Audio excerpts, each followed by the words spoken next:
এই তো এই তো আমার মহেন্দ্র বাবু। হ্যাঁ,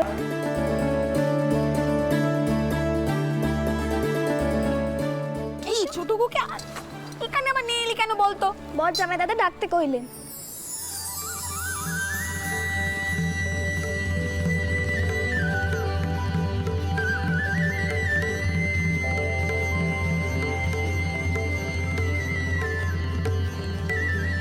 ওটা কি রে ছোটকুকি? হ্যাঁ, তোর বর জামাই দাদা ওটা কি কাটছেন? ও মা, তাও জানো না? ওটাকে কয় কেক, তাই না মা? আচ্ছা, তুমি কখনো কেক খেয়েছো? ও ওতে ডিম দেওয়া থাকে, তাই না? হ্যাঁ, তোদের বাবা মশাই একবার নিয়েছিলেন।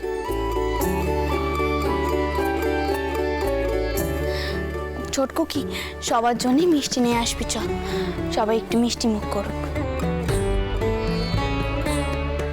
আয় জগদম্বা, আরে ছোট শালি যে, এসো এসো এসো। এই দেখো আমাদের মহেন্দ্র বাবু কি কেটেছে। শোনো, তোমার শেষ দিদিকে গিয়ে বলো আমাদের ঘরে এই কেকটা কেটে দিতে, কিন্তু বড় মা ছোট ঠাকুমা যেন জানতে না পারেন। বাবা মশাই কিন্তু সাবধান করে দিয়েছে। আচ্ছা, এটা খেলে আবার শরীর খারাপ হবে না তো? তোমার শরীর খারাপ হবে কেন? আরে ইংরেজরা তো হামেশাই খায়, আমাদের মহেন্দ্র বাবুও খাচ্ছে, কই তাদের তো শরীর খারাপ হচ্ছে না। আর তাছাড়া পদ্ম বাবা মশাই তো আগে খেতেন, এখন না হয় তিনি খান না। তুমি একদম ভেবো না পদ্ম, মথুর প্যারি আমি মহেন্দ্রবাবু সবাই খেয়েছে, খুব ভালো, কি তাই না? যথার্থ বলেছেন, এই কেক জিনিসটা বড় ভালো। ও কত যে খেয়েছি। তো খেয়েছো।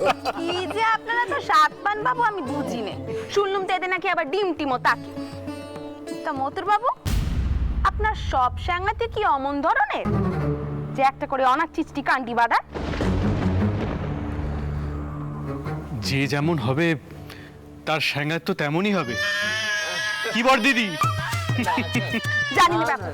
আয় ময় আয়, কাঁদিস নে বাবা, কাঁদিস নে। আয় আয় চল। চল। মথুর তুমি কিছু মনে করো না, কিন্তু তুমি তো জানো পদ্মর ঠোঁটটা একটু কাটা। ও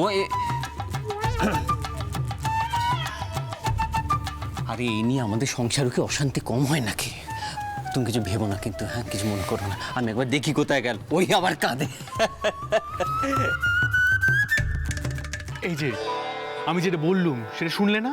যাও কি তোমার শেষ দিকে গিয়ে দাও। শেষ জামাই দাদা, আপনি একটিবার শেষ দিদির কাছে যান, তার বাড়ি মান হয়েছে। আমি এতক্ষণ আপনাকে কইতে পারছিলাম না, আমি এদিকটা দেখে নিচ্ছি।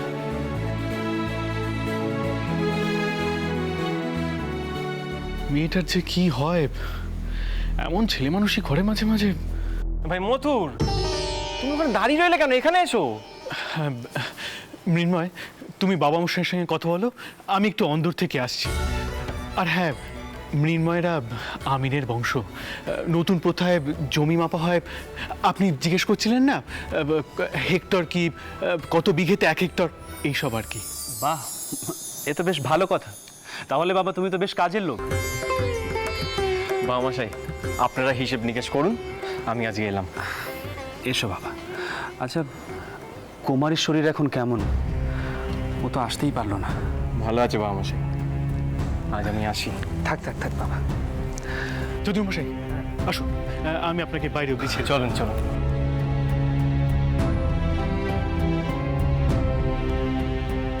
যদু মশাই, সুখবর এলে কিন্তু মহাভোজ দিতে হবে। সে আবার বলতে অবশ্যই অবশ্যই। আসুন, আপনাকে ছেড়ে দিয়ে আমি অন্দরে যাবো, আসুন।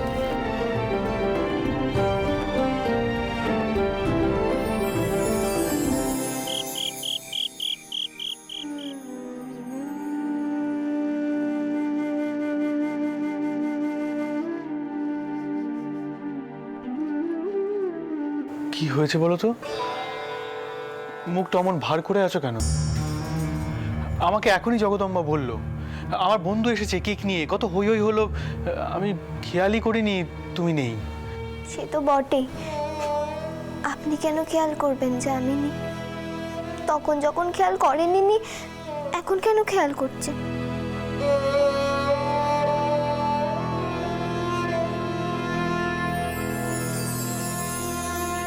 কি হয়েছে বলো তো?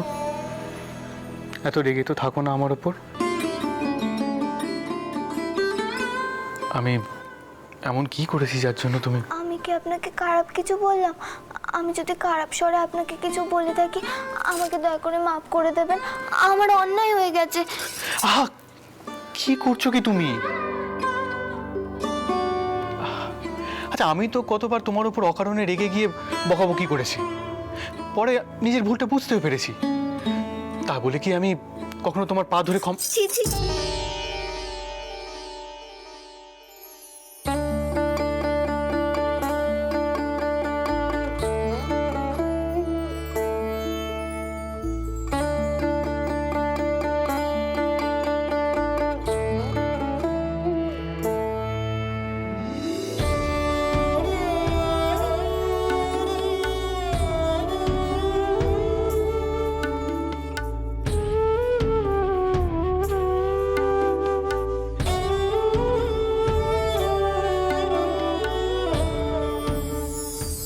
আপনি আমার স্বামী, আমার দেবতার মতো। আপনি যা করেন সেটা আমি কখনো করতে পারি না। আমি শুধু শুধু আপনার সঙ্গে এভাবে। আমি জানি আমার স্ত্রীর মনটা কদিন ধরে খারাপ আছে। দেখো কোনো না, যা হওয়ার তা হয়ে গেছে, সেসব ধরে বসে থেকো না।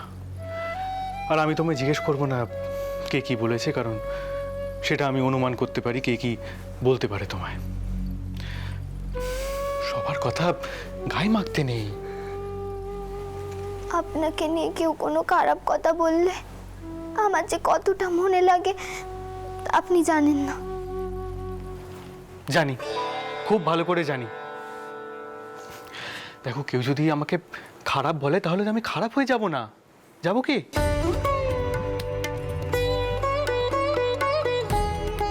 এখন চলো দেখি, আমার বন্ধু এসেছে, আলাপ করি। চল। আলাপ করব? কি বলছেন কি আপনি? উনি বাইরের লোক, তার উপর আবার পুরুষ মানুষ। আমি কি করে ওনার সামনে যাব? কেন? যেভাবে যায় আমি তোমায় নিয়ে যাব সঙ্গে করে। না, শুধু তুমি নয়, জগদম্বাকেও নিয়ে যাব। কতদিন আর ওই চিকের আড়ালে ঘেরা টোপে থাকবে বলো তো? কিন্তু কোনো কিন্তু নয়। কেউ কিছু বললে বলবে আমি জোর করেছি, বুঝেছ? কেউ কিচ্ছু বলবে না। আর বড় জোর কি হবে? আমাকে আরেকটু খারাপ ভাবে, আরেকটু দাগি ভাববে, সে ভাবুক। চলো দেখি এখন, চল।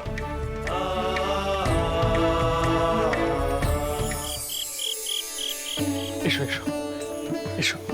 আমি তো চলেই যাচ্ছিলাম, মিস্টার দাস অন্য অতিথিদের দেখতে গেলেন, তাই আর কি। আমাদের আসতে একটু দেরি হয়ে গেল। তা বসো বসো, এখন যাবে কেন? আচ্ছা, আলাপ করিয়ে দিই, আমার স্ত্রী করুণা দেবী। কি হলো, ওখানে দাঁড়িয়ে রইলে কেন? সামনে এসো।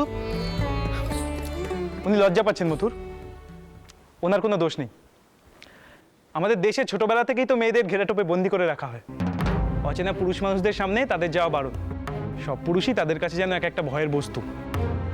জানো মথুর, এই জন্য আমি গোড়া সাহেবদের আদব কায়দা রীতিনীতি এত পছন্দ করি, কারণ তারা মেয়েদের যোগ্য সম্মানটুকু দিতে জানে। সেজামাই দাদা, সেজামাই দাদা, এই নিন কেক। মৃন্ময়, তাহলে আমিও তোমাকে একটা কথা বলি। আমাদের দেশে এমন মেয়েরাও আছে যারা আমাদের দেশের রীতিনীতি মেনে বড় হলেও সাহস করে গোড়াদের সম্মুখীন হয়ে তাদের অন্যায় প্রতিবাদ করতে পারে, প্রয়োজনে তাদের শাস্তিও দিতে পারে। অচেনা পুরুষ মানুষের হাতের বন্দুকের নল নামিয়ে দিয়ে জিজ্ঞেস করতে পারে তারা কেন অকারণে পশু শিকার করছেন। তাই বুঝি? কে সেই সাহসী নারী মথুর? আমাকে দেখাও।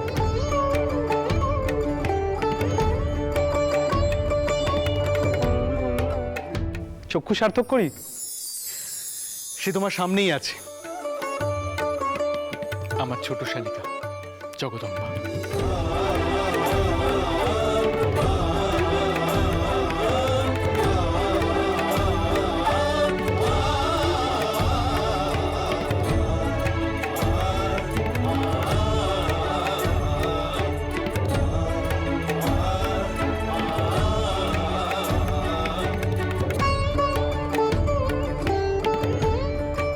এই কিন্তু আপনার ভারী অন্যায়। ছোট কুকি কেমন লজ্জা পেয়ে চলে গেল বলুন তো? দাস মশাই, দাস মশাই,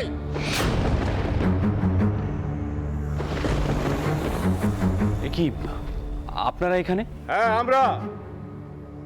এই সমাজে এই ঘটনা বহুদিন ধরে চলতে দেওয়া যাবে না।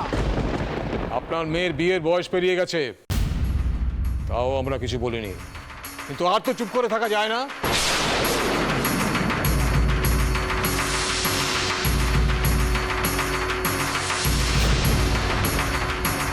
কে এসেছেন? গিয়ে দেখি তো। আপনারা এইভাবে আমার বাড়িতে এসে কেন চেঁচামেচি করছেন বাচস্পতি মশাই? আমি সত্যিই বুঝতে পারছি না।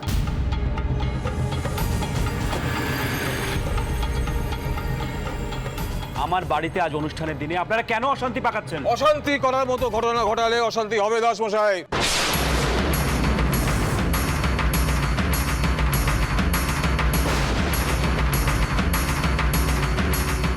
তাছাড়া আমরা কখন আসবো না আসবো সে তো আপনার সূচি মেনে হবে না।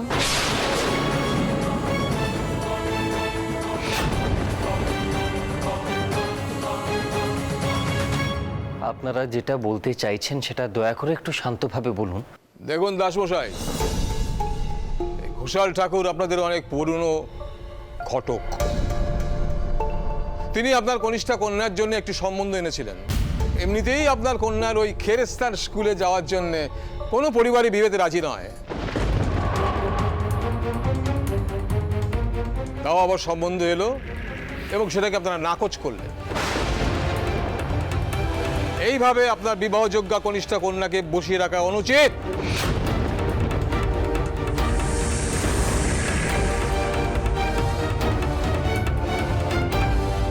অনুচিত বলেই সেটা আপনাকে সাবধান করতে এলুম।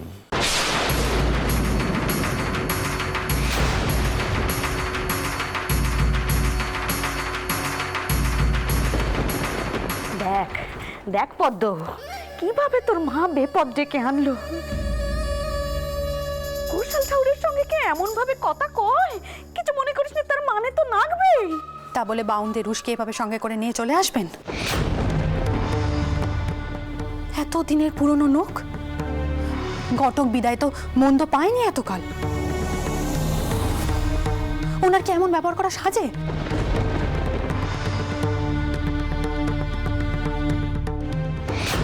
দেখুন বাচস্পতি আগে মশাই, আপনি দয়া করে একটু এদিকটা আসবেন বাবা মশাই। দেখুন, আমার মনে হয় এখানে ওনাদের কিছু মান সম্মানের বিষয় জড়িয়ে রয়েছে। আপনি যদি অন্যত্র গিয়ে বিষয়টার সমাধান করেন তাহলে মনে হয় ভালো হবে। পৌরাণীকে ডাকতে বলুন বাচস্পতি মশাই। তিনি যা প্রতিজ্ঞা করেছেন তা সেই প্রতিজ্ঞা তিনি যদি না ভাঙেন তাহলে তো মেয়ের বিয়ে দেওয়াই সম্ভব হবে না। আপনি ন্যায্য কথা বলছেন না ঘটক ঠাকুর।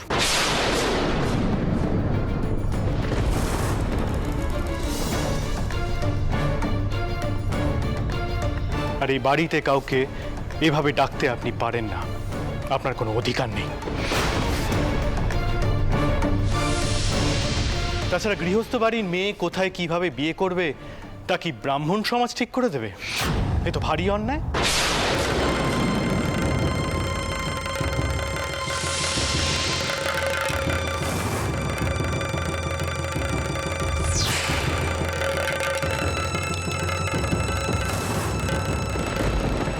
তাছাড়া আপনারা বোধহয় ভুলে গিয়েছেন, আমি মনে করিয়ে দিই,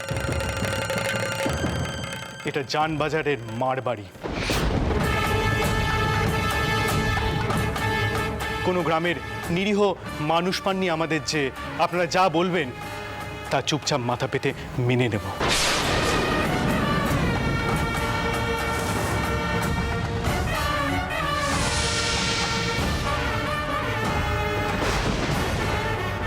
এতটা দুর্বল ভাবাবোধ আমাদের ঠিক হচ্ছে না আপনাদের। ওনাকে থামতে বলুন। বাচস্পতি মহাশয় ব্রাহ্মণ সমাজের মাথা, উনি এভাবে কথা বলছেন?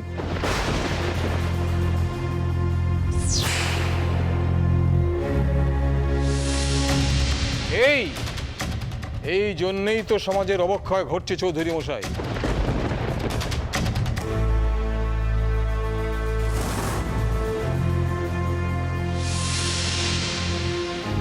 দেবদ্বিজের প্রতি ভক্তি যত চলে যাচ্ছে তত সমাজের অধঃপতন বাড়ছে। আর দাসমশাই নিজেও তো ব্রাহ্মণদের খুব একটা শ্রদ্ধা ভক্তি করেন না, কাজে তার ঘরে যে এরকম অনাচার ঘটবে তাতে আর আশ্চর্য কি?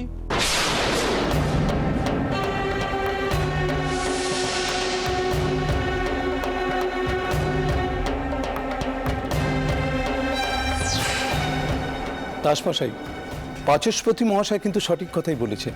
আমরা হিন্দু, হিন্দু শাস্ত্র মেনে চলা উচিত। হিন্দু শাস্ত্রে বলা আছে যে একটা বয়সের পরে আর অনুরা মেয়েকে ঘরে রাখা অনুচিত।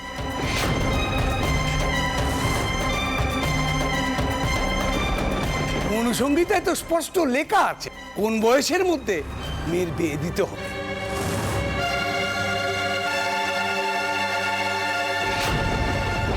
তা মেয়েকে পার না করলে তাও তো এতক্ষণ আমি কিচ্ছুটি করিনি, সব কিছু মুখ বুজে সহ্য করেছি। আমি তো মেয়ে মানুষ, আপনারা তো আবার মেয়েদেরকে বেশি কথা বলার অধিকার দেননি। আমি মুখ্য মেয়ে মানুষ, বেশি শাস্ত্র জানিনি, কিন্তু এইটুকু বুঝি মান সম্মান বিসর্জন দেওয়া কোনো শাস্ত্রে কিন্তু কওয়া নেই।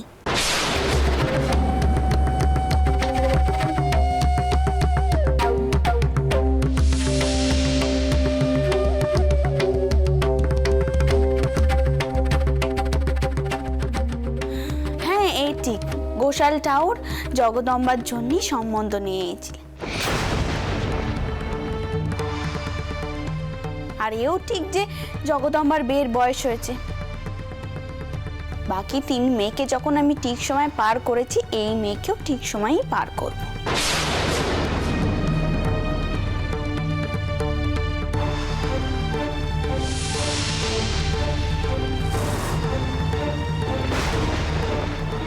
কিন্তু তার মান রক্ষে না করে আমি তো তাকে যাত্রার হাতে তুলে দিতে পারিনি বাচস্পতি ঠাকুর। আর যে পাত্তর পক্ষর পণ চাইবে, দাবি দেওয়া থাকবে, সেই ঘরে আমি আমার মেয়ের বিয়ে দেব না।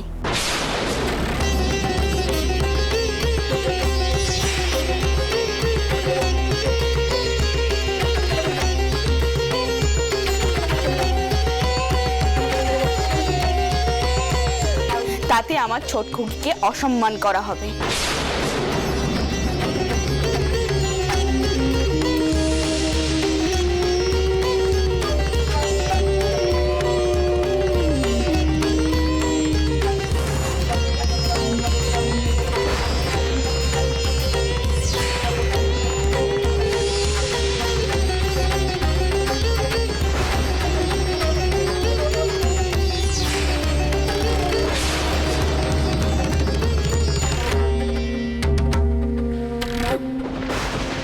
পাত্রপক্ষকে পণ দেবেন না? ভাঁড়ে টান পড়লো নাকি দাসমশাই?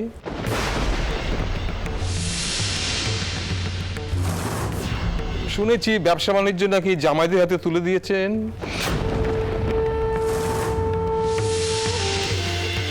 তাতেই বুঝি সর্বশান্ত হয়ে গেলেন?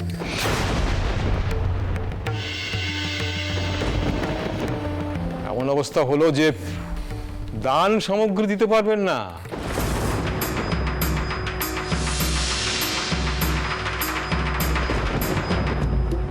কিন্তু পণ নেওয়া তো পাত্রপক্ষের অধিকার দাসমশাই।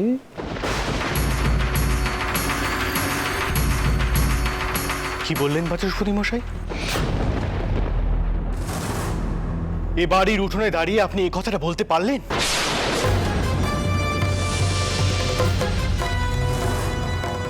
কদিন আগেও ঠাকুমার বাৎসরিকে এক একজন ব্রাহ্মণ কি পরিমাণে দান সামগ্রী নিয়ে গেছে তা তো আপনার অজানা নয়।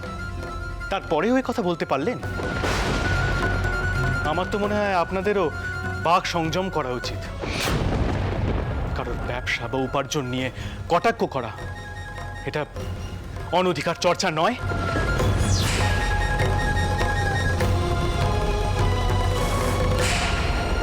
তাহলে আপনাদেরও বলে রাখি, জগদম্বার বিয়ের দায়িত্ব তার জামাই দাদাদের।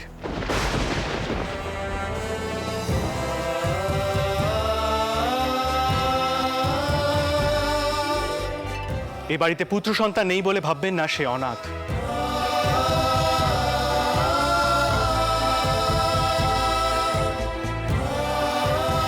তার জামাই দাদারা তার দাদার কর্তব্যই করবে।